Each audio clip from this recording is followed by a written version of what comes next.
नमस्कार मित्रों, आपका बहुत बहुत स्वागत हमारे YouTube channel teaching learning event with Anil पर।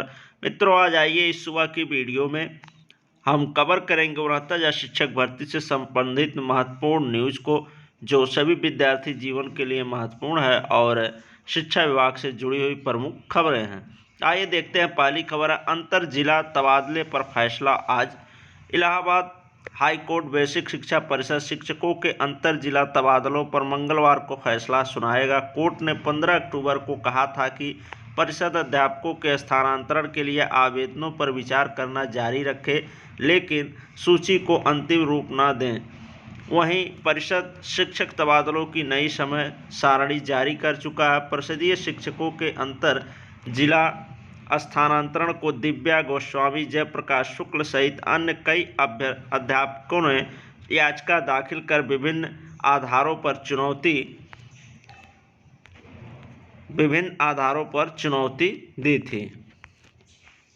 अजीत कुमार सुनवाई कर रहे हैं। कोर्ट ने वकीलों की बहस सुनने के बाद 15 अक्टूबर को फैसला सुरक्षित कर 3 नवंबर की तारीख तय की थी। याचिकाओं में अंतर जिला तबादले के तहत पुरुष और महिला अध्यापकों के स्थानांतरण के लिए निर्धारित नियमों पूर्व के आदेशों का पालन नहीं करने का आरोप है। कहा गया है कि स्थानांतरण 2008 की नियमावली के विपरीत किए जा रहे हैं। नई स्थानांतरण नीति में प्राविधान है कि एक बार जिस शिक्षक ने स्थानांतरण ले लिया वह दोबारा नहीं ले सकता। याचिकाकर्ता का कहना था कि ये नियमित,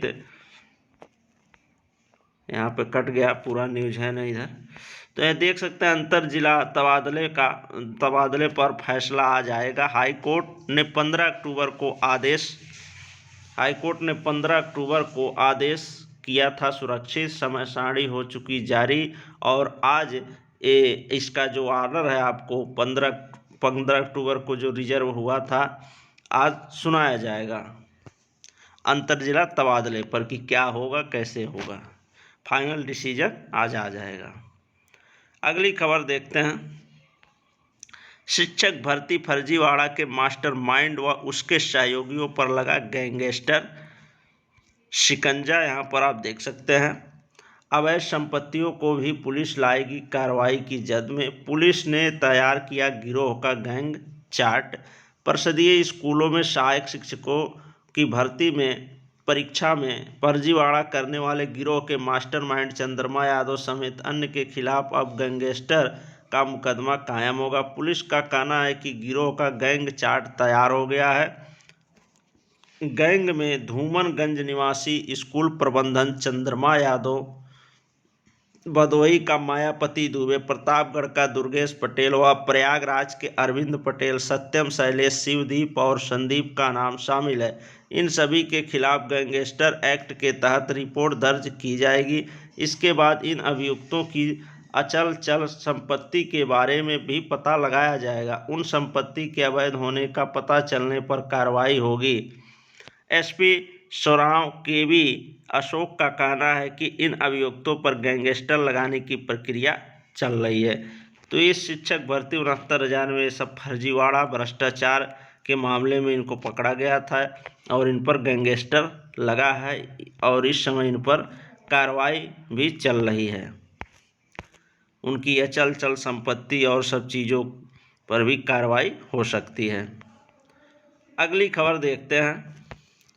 संविदा शिक्षकों का सत्याग्रह शुरू। आप यहाँ पर देख सकते हैं। जो भी संविदा काशी विद्यापीठ बनारस की ये न्यूज है। न्याय ना मिलने तक आंदोलन जारी रखने की चेतावनी।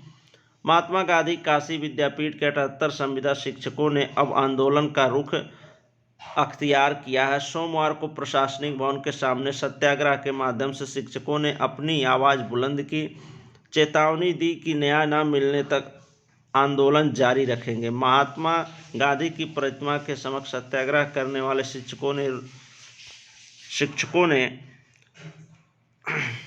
बताया कि कोरोना काल में सरकार की ओर से किसी का भी वेतन न रोकने का निर्देश दिया गया है, लेकिन विद्यापीठ प्रशासन की ओर से जुलाई माह 2020 से ही भुगतान नहीं किया जा रहा। इसके पीछे तर्क है कि 30 जून 2020 को ही संविदा की अवधि समाप्त हो चुकी है।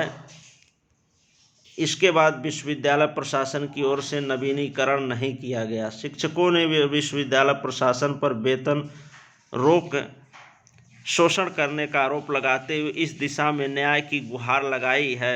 शिक्षकों ने कहा है कि विश्वविद्यालय की ओर से संविदा शिक्षकों के वेबसाइट पर पड़े कंटेंट को भी हटाया जा रहा है, जो कि न्याय संगत नहीं है। शिक्षकों ने कुलपति से वेतन दिए जाने की दिशा में जल्द से जल्द कार्रवाई की मांग की है।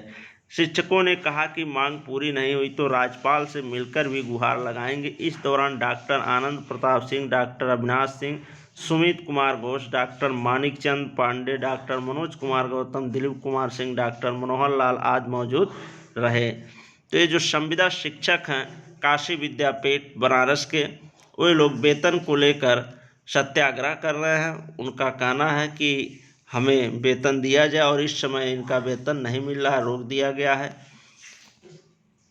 अगली खबर देखते हैं। फर्जी प्रमाण पत्र पर नौकरी कर रहे 25 शिक्षक बर्खास्त, ये इटावा की न्यूज है। अब सरकारी धन की वसूली के साथ दर्ज होगी FIR। बेसिक शिक्षा परिषद के विद्यालयों में फर्जी अभिलेखों के सहारे नौकरी पाने वाले 25 शिक्षकों को सोमवार को BSA ने बर्खास्त कर दिया। ये शिक्षक वर्ष 2011 में TET उत्तीर्ण करने का फर्जी प्रमाण पत्र लगाकर नौकरी कर रहे थे। शासन के आदेश पर अपर जिलाधिकारी की अध्यक्षता में गठित जांच समिति ने जांच में प्रमाण पत्रों को फर्जी पाया था। वहीं प्रमाण पत्र संदिग्ध मिलने पर 12 शिक्षकों का वेतन रोका गया। शैक्षिक अभिलेख रोका गया। प्रशासन ने पूरे प्रदेश में अपर जिलाधिकारी की अध्यक्षता में जांच समिति गठित करके वर्ष 2010 के बाद नियुक्ति पाने वाले शिक्षकों के शैक्षिक अभिलेखों की जांच के आदेश दिए थे। करीब साल भर से इन शिक्षकों की जांच चल रही थी। जांच के दौरान वर्ष 2013 और वर्ष 2016 में नियुक्ति पाने वाले 25 शिक्षकों के TET प्रमाण पत्र फर्जी मिले। इसके अलावा 12 शिक्षकों के संदिग्ध मिले। जिनके प्रमाण पत्र संदिग्ध मिले हैं उनका वेतन BSA ने फिलहाल रोक दिया है। वहीं जांच रिपोर्ट के आधार पर 25 शिक्षकों को बर्खास्त कर दिया है। BSA कल्पना सिंह ने बताया कि बर्खास्त शिक्षकों से सरकारी धन की वसूली के साथ FIR भी दर्ज कराई जाएगी। तो ये इटावा का न्यूज है, जहां पर फर्जी प्रमाण पत्र जो TET का प्रमाण पत्र था उन्होंने फर्जी पास का बनवा करके और यहाँ पर नौकरी कर रहे थे, उनको बर्खास्त कर दिया गया है। यहाँ पर देख रहे थे एक ही ब्लॉक क्षेत्र के हैं 16 शिक्षक। ताखा ब्लॉक के 16 शिक्षकों की सेवाएं समाप्त की गई। इन सभी को पूर्व में नोटिस जारी किए जा चुके थे। इन शिक्षकों ने TET परीक्षा उत्तीर्ण की मार्कशीट में अनुत्तीर्ण होने के बाद भी उसे बदल कर नौकरी हथिया ली थी। जांच में उनके रोल नंबर पर किसी अन्य अभ्यर्थी का नाम पाया गया। खंड शिक्षा अधिकारी अवनीश यादव ने बताया कि इन सभी शिक्षकों को सेवा समाप्त करने का आदेश जारी कर दिया गया है। तो यहाँ पर आप देख सकते हैं किस तरह से इटावा में फर्जी प्रमाण पत्र पर 25 शिक्षक नौकरी कर रहे थे, जिन्हें बर्खास्त कर दिया गया है। इसमें से 16 एक ही ब्लॉक के हैं। अगली खबर देखते हैं। अगली खबर है जम्मू कश्मीर की डिग्री यूपी में नियुक्ति के लिए मान्य। यहाँ पर आप देख सकते हैं जम्मू कश्मीर की जो डिग्री है यूपी में मान्य कर दी गई है नियुक्ति के लिए। इलाहाबाद हाईकोर्ट ने कहा है कि जम्मू कश्मीर भारत का अभिन्न हिस्सा है, इसलिए इस राज्य की डिग्री या डिप्लोमा धारक को नियुक्ति देने से इस आधार पर मना नहीं किया जा सकता कि यह एक अलग और विशेष दर्जा प्राप्त राज्य की डिग्री है और NCTE के निर्देश पर लागू नहीं होते हैं। कोर्ट ने 68,500 सहायक भर्ती के मामले में जम्मू कश्मीर से शिक्षक प्रशिक्षण की डिग्री लेने वाले याची सोनिया की नियुक्ति पर पुनः विचार करने का बेसिक शिक्षा परिषद को निर्देश दिया है। याचिका पर न्यायमूर्ति अजीत कुमार ने सुनवाई की। याची के अधिवक्ता सीमान सिंह का कहना था कि याची ने Jammu and Kashmir board of school education से एलिमेंट्री टीचर्स ट्रेनिंग का कोर्स किया था। उसे 68,500 सहायक अध्यापक भर्ती में 18 अप्रैल 2019 को बागपत में सहायक अध्यापक के पद पर नियुक्ति भी दे दी गई, मगर बाद में 23 मार्च 2020 को उसकी नियुक्ति यह कहते हुए रद्द कर दी गई कि याची ने जम्मू एंड कश्मीर राज्य से टीचर्स ट्रेनिंग का डिप्लोमा लिया है, जो एक विशेष दर्जा प्राप्त राज्य और वहां पर NCTE एक्ट लागू नहीं होता।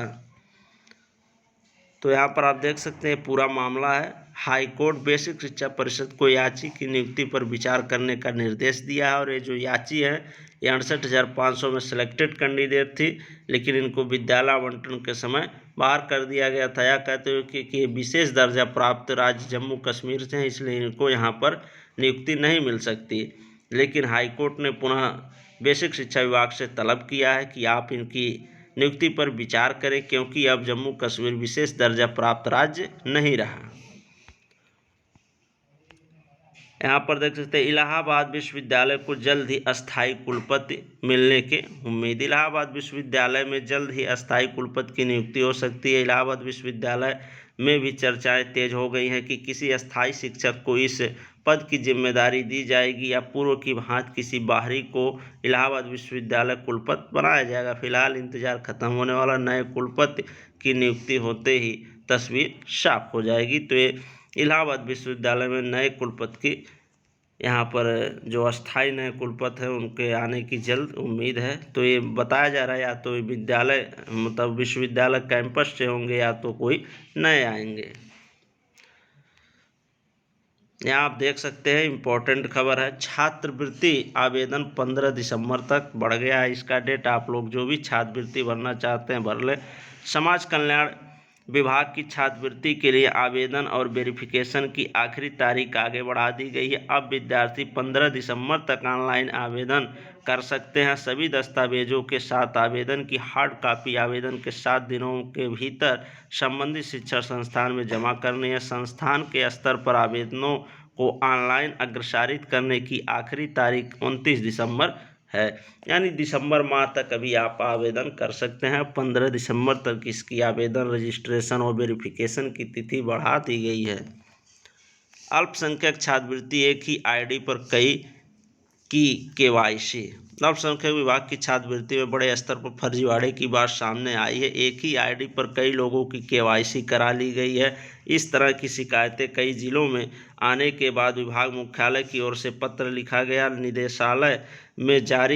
निदेशालय से जारी पत्र के अनुसार pre matric, post matric, merit cum means सभी तरह की छात्रवृत्ति में फर्जीवाड़े की बात सामने आई है। यहाँ तक कि एक खाता संख्या पर कई केवाईसी करा ली गई। इसी क्रम में जिला अल्पसंख्यक कार्यालय अधिकारी शिव प्रकाश तिवारी की ओर से DIOS तथा शिक्षण संस्थानों को छात्रवृत्ति के सभी आवेदनों के परीक्षण के लिए लिखा गया है। हालांकि शिव प्रकाश का कहना है कि प्रयागराज में अभी तक इस तरह का कोई मामला सामने नहीं आया है। तो यहाँ पर आप देख सकते हैं अल्पसंख्यक समूह की छात्रवृत्ति में थोड़ा गड़बड़ी पाई गई है कि एक ही आईडी पर कई केवाईसी हो गई है। और यहाँ पर देख सकते हैं छात्रवृत्ति के लिए आवेदन 15 दिसंबर तक। तो ये मैंने खबर अभी बताई आपको। और यहाँ पर एक खबर आप देख सकते हैं कि TGT में जीव विज्ञान को शामिल करने की मांग चल रही है। सपा ने प्रशिक्षित स्नातक अध्यापकों की भर्ती में बायोलॉजी को भी विज्ञान विषय में शामिल करने की मांग की है। डॉक्टर मान सिंह की अगुवाई में कार्यकर्ताओं ने सोमवार को माध्यमिक शिक्षा सेवा चयन बोर्ड में ज्ञापन सौंपा। कार्यकर्ताओं ने परीक्षा नियामक प्राधिकारी कार्यालय में ज्ञापन सौंपकर DPA सत्र 2015-16 अंतिम वर्ष की परीक्षा कराने को भी मांग की। ज्ञापन सौंपने वालों में सपा शिक्षक सभा के पूर्व प्रदेश महासचिव doctor SP Singh Patel, doctor Suresh Yadav, दान बहादुर, मधुर, दिनेश यादव आदि शामिल रहे। तो TGT में जीव विज्ञान को शामिल करने की मांग की जाए। जो भी 15,508 पदों की भर्ती आई है तो उसमें विज्ञान विषय में जीव विज्ञान नहीं है, उसको भी शामिल करने की बात कही जा रही है। अगली खबर देखते हैं, राजर्षि टंडन डिग्री कॉलेज में प्रवेश शुरू। राजर्षि टंडन महिला महाविद्यालय में भी BA एवं BCom में प्रवेश की प्रक्रिया शुरू कर दी गई है। प्रवेश परीक्षा में शामिल छात्राएं कार्य दिवसों में सुबह 10 से दोपहर 3 बजे तक प्रवेश फार्म प्राप्त कर सकती हैं। प्राचार्य डॉक्टर रंजना त्रिपाठी के अनुसार BCom प्रथम वर्ष में प्रवेश की इच्छुक छात्राएं 10 नवंबर तक महाविद्यालय में प्रवेश फार्म जमा कर दें। रिजल्ट संशोधन पर सवाल जांच की मांग। इलाहाबाद विश्वविद्यालय निःशुल्क छात्र अध्यक्ष सत्यम कुशवाहा ने BCom के रिजल्ट में संशोधन पर सवाल उठाते हुए रिजल्ट जारी किए जाने में गड़बड़ी के आरोप लगाया। सत्यम ने मामले की न्यायिक जांच कराए जाने की मांग की है। यहाँ पर आप देख सकते हैं महत्वपूर्ण सूचना, इग्नू में नामांकन तिथि बढ़ी। इंदिरा गांधी राष्ट्रीय मुक्त विश्वविद्यालय इग्नू में जुलाई सत्र के नवीन प्रवेश नामांकन की तिथि 25 अक्टूबर से बढ़ाकर 15 नवंबर कर दी गई है। तो इग्नू में जो नामांकन तिथि है उसकी बढ़ा करके 25 अक्टूबर से 15 नवंबर तक कर दी गई है। तो जो भी अभ्यर्थी या छात्र भी आवेदन करना चाहते हैं, आवेदन नहीं कर पाए थे, तो 15 नवंबर तक डेट बढ़ा दी गई, आप भी आवेदन कर सकते हैं। अगली खबर देखते हैं। विधान परिषद की 11 सीटों पर चुनाव 1 दिसंबर से। एएमएलसी खंड शिक्षा स्नातक का चुनाव को लेकर के है। शिक्षक क्षेत्र की 6 और स्नातक क्षेत्र की 5 सीटों पर होगा चुनाव। 5 दिसंबर को जारी होगी सूचना। ठीक, यहाँ पर आप देख सकते विधान परिषद में शिक्षक एवं स्नातक क्षेत्र की 11 सीटों पर चुनाव का ऐलान निर्वाचन आयोग ने सोमवार को कर दिया। शिक्षक क्षेत्र की 6 और स्नातक क्षेत्र की 5 सीटों पर चुनाव के लिए मतदान 1 दिसंबर को होगा। मतगणना 3 दिसंबर को होगी। 5 नवंबर को अधिसूचना जारी की जाएगी। उम्मीदवार 5 से 12 नवंबर तक नामांकन दाखिल कर सकेंगे। 13 नवंबर को नामांकन पत्रों की जांच होगी। उम्मीदवार 17 नवंबर तक नाम वापस ले सकेंगे। 1 दिसंबर को सुबह 8 से शाम 5 बजे तक मतदान होगा और 3 दिसंबर को मतगणना होगी।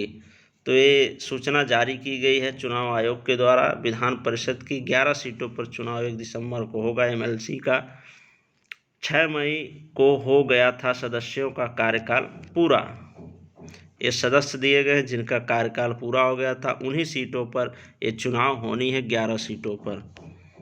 तो ये रही खबर शिक्षा विभाग से जुड़ी हुई कुछ महत्वपूर्ण खबर मैंने आपको बताया। तो ऐसे डेली मैं सुबह की वीडियो में जो शिक्षा विभाग से जुड़ी महत्वपूर्ण खबरें होती हैं लेकर आता हूं। तो आप लोग इसे प्राप्त करने के लिए हमारे चैनल को सब्सक्राइब अवश्य करें और अन्य साथियों के पास भी शेयर करें। वीडियो अच्छा लगा हो तो लाइक भी करें। धन्यवाद मित्रों, मिलते हैं नेक्स्ट अपडेट के साथ।